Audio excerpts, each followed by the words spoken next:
शांति। ओम शांति। आज का स्वमान, मैं एवर हैप्पी आत्मा हूँ। एवर हैप्पी किसको कहेंगे, उसकी गहराई समझाई है बाबा ने। दुनिया में भी लोग हमेशा खुश रहना चाहते हैं, बार बार बीच बीच में उनको खुशी आती भी है, पर कलयुगी दुनिया में खुशी बहुत भारी स्वार्थ से आती है। वो ऐसे वाले बहुत करके स्वार्थ होते हैं कलयुगी दुनिया वालों के, जो दूसरे की खुशी चली जाए और अपने पास आ जाए। बहुत करके इसी को ही खुशी मान लेते हैं, दूसरे की खुशी छीनने को, कि उसका कुछ कम हो गया और हमारा कुछ ज़्यादा हो गया, तो समझेंगे हमारी किस्मत अच्छी है, हम बहुत खुश नसीब हैं। लेकिन हम ईश्वरीय संतानों के खुशी के ज़रिए रीत नीत विधियाँ सब अलग हैं।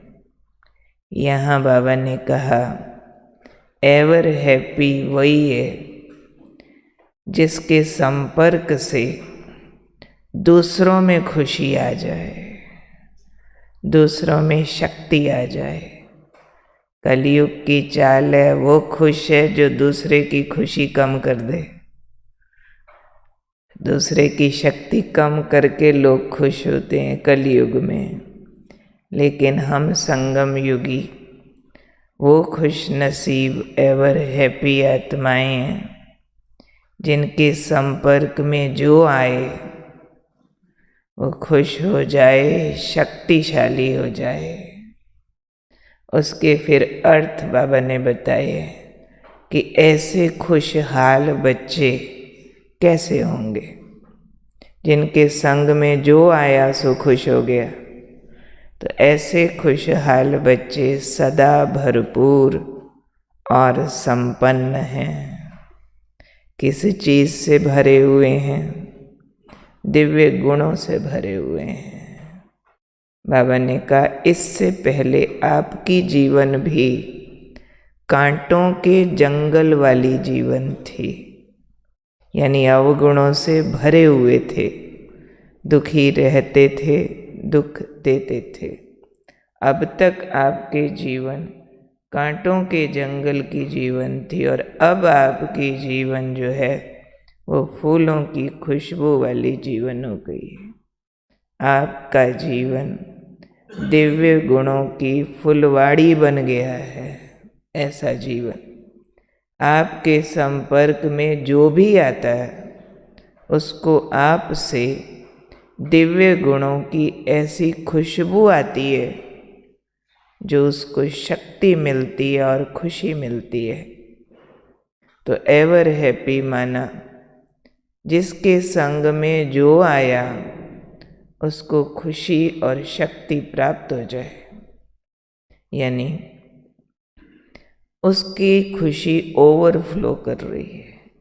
जितनी अपने को चाहिए उससे बहुत ज़्यादा है, और उसका कारण है जीवन में दिव्य गुण। और जब हम कहते हैं दिव्य गुण या डिवाइन वैल्यूज़ या देवताई गुण, तो वो सारे गुण होते हैं देने वाले गुण। आसुरी अवगुण हैं 1300 मेरा वाले, दैवी सद्गुण हैं मेरा सो तेरा, क्योंकि अपने यहाँ देना ही लेना है।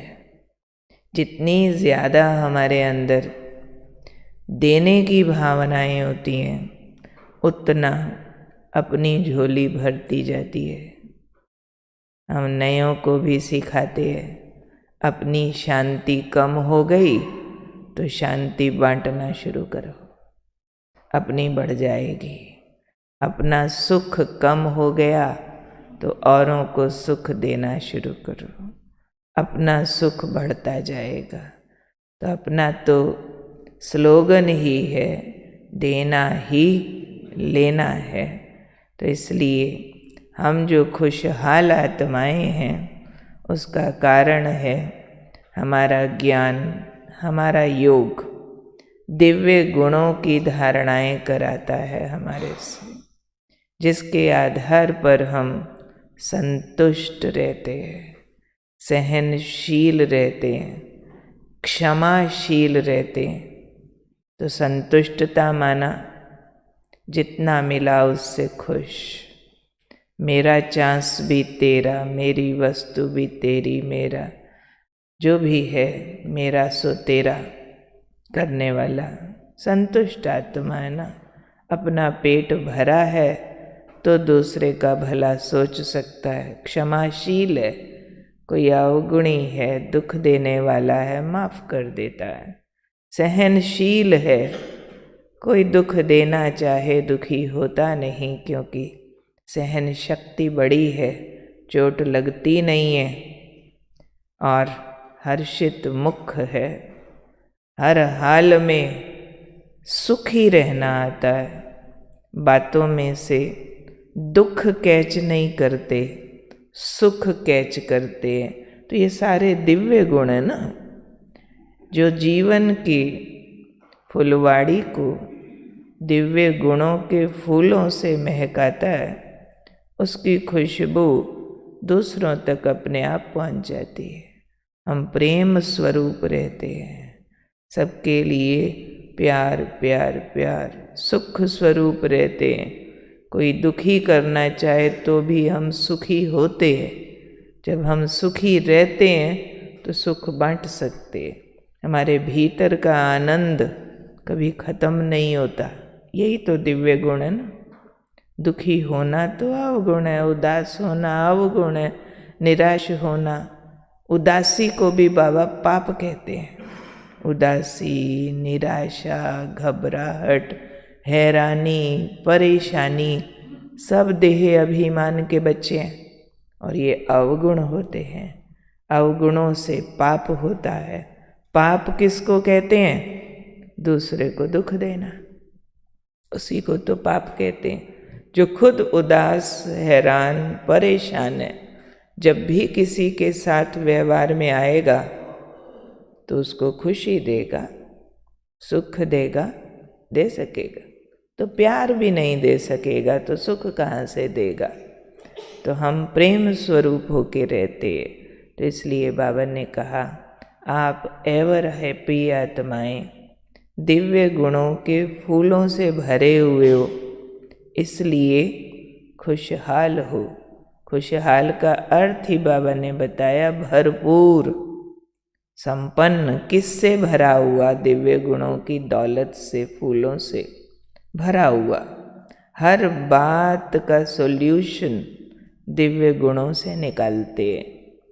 कलयुग की चाल है, हर बात का सॉल्यूशन अवगुण से निकालते हैं। कोई ने आपका नुकसान किया, बदला लो, केस कर दो, शूट कर दो। कोई ने आपको दुख दिया, क्रोध करो। कोई ने आपकी निंदा किया, आप उसकी करो। तो कलयुग में अवगुण का मुकाबला अवगुण से। पत्थर मारने वाले को पत्थर मारते हैं या गोली मारते हैं, और हम आत्माएं कैसे हम खुश रहते हैं? हम पत्थर मारने वाले को फूल मारते हैं। तो हमारे हाथ में पत्थर आते ही नहीं है। फूल मारने वाले को पहले तो अपने हाथों में फूल मिलेगा ना, अपने को खुशबू आएगी ना, अपने चलने के लिए फूल मिलेंगे ना। जिसने कांटे मारने या पत्थर मारने हैं तो पहले तो पत्थर उठाएगा ना, अपने हाथों पे मिट्टी लगेगी ना, अपने को चोट पहुंचेगी ना, अपनी पॉकेट फिर पत्थरों से भरी होगी ना। इसलिए ये दिव्य गुण हमारे सारे ईश्वरीय जीवन की खुशबू है, सार समझो। हमारे चारों सब्जेक्ट में सबसे महत्वपूर्ण सब्जेक्ट ये दिव्य गुणों की धारणा का सब्जेक्ट।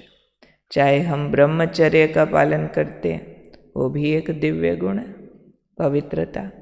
चाहे हम अमृत वेला उठते हैं, वो भी एक दिव्य गुण है, जिसमें हम अलर्ट होते हैं, आलस से मुक्त होते हैं, चुस्त निद्राजीत होते हैं। ये सारे तो दिव्य गुण हैं। हमारी सारी धारणाएं, ईश्वरीय मर्यादाएं, सारे ज्ञान का निचोड़ दिव्य गुणों की धारणा है, जो हमें एवर हैप्पी देवता बनाते हैं। इसलिए याद रखेंगे, मैं एवर हैप्पी आत्मा दिव्य गुणों के स्टॉक से भरपूर हूँ, संपन्न हूँ।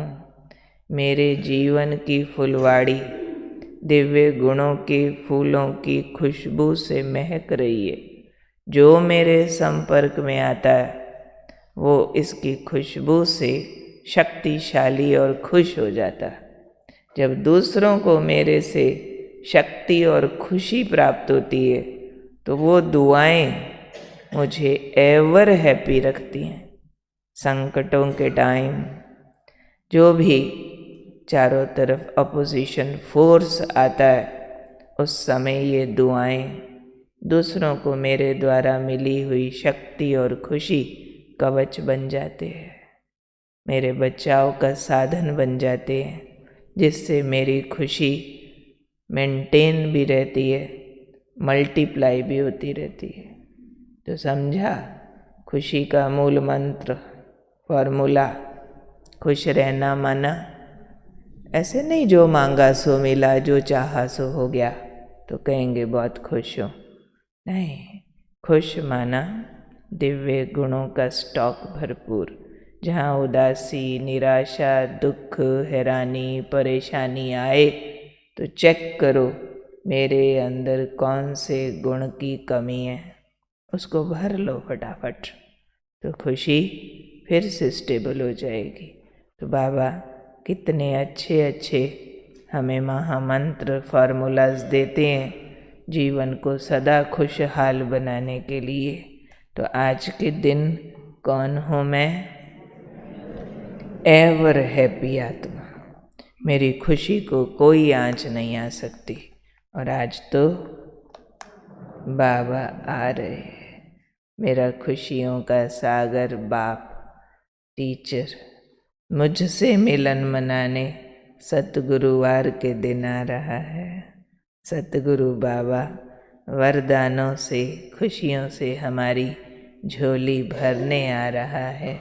तो आज पूरा दिन दिल से बाबा का आवाहन करते रहेंगे, आओ बाबा जल्दी आ जाओ, और बाबा का अवतरण फील करते रहेंगे, बाबा आ गया, मेरे से मिलन मना रहा है। मैं और बाबा बस अकेले बैठे बातें कर रहे हैं। बाबा सारी मुरली आज मेरे लिए चलाने वाला। बाबा आज ऊपर सोच रहा है कि इस बच्चे को क्या माल खजाना देना, मैंने इस बच्चे की रत्नों से झोली भरनी है।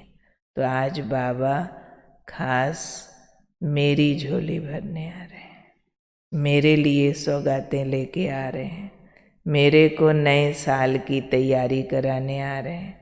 भाई पुराने साल के 11 महीने खत्म हो गए और अब ये अंतिम 12वां मास चलेगा। इस 12वें मास में हम ऐसी तैयारी करें जो सारे विकारों के कांटे, पूरा जंगल भस्म हो जाए। खास जो मुख्य नाम है, काम, क्रोध, लोभ, मोह, अहंकार, 5, बाकी तो इन्हीं के बच्चे हैं। तो इस मास में हम लक्ष्य रखें कि 5 विकारों में से एक विकार का भी अंश भी न रहे। किसी भी कंडीशन में क्रोध यूज न हो, उसका कोई बाल बच्चा समेत लोभ मोह अहंकार और काम विकार यूज न हो मुझात्मा से, क्योंकि अभी हमने पूरा जंगल सब समाप्त करके पूरा फूलों का बगीचा यहाँ ही तैयार करके फिर फूलों की दुनिया बनानी है। तो ये लास्ट अंतिम मास को हम समझें कि जैसे हमारे पुरुषार्थ का अंतिम चांस है पूरा पावन बनने का, उस हिसाब से हम जोर लगाएंगे सभी और अपना प्रोग्राम बनाएंगे पांचों विकारों को जड़ से खत्म करने का। क्या विचार है? बोलो भाइयों, क्या विचार है? जच रहा है विचार? करेंगे या सिर्फ सुन के खुश हो जाएंगे? लग रहा है करेंगे? लग रहा हो जाएगा? बोलो क्या बड़ी बात, भगवान हमारे साथ, क्या बड़ी बात। कराने वाला कराता, कहता है सिर्फ आप बोलो हाँ जी मैंने करना, कराता तो मैं हूँ। आप सिर्फ हाँ जी बोलो, करने की हिम्मत रखो, बाकी सारा तो मैं करा देता हूँ। ठीक है।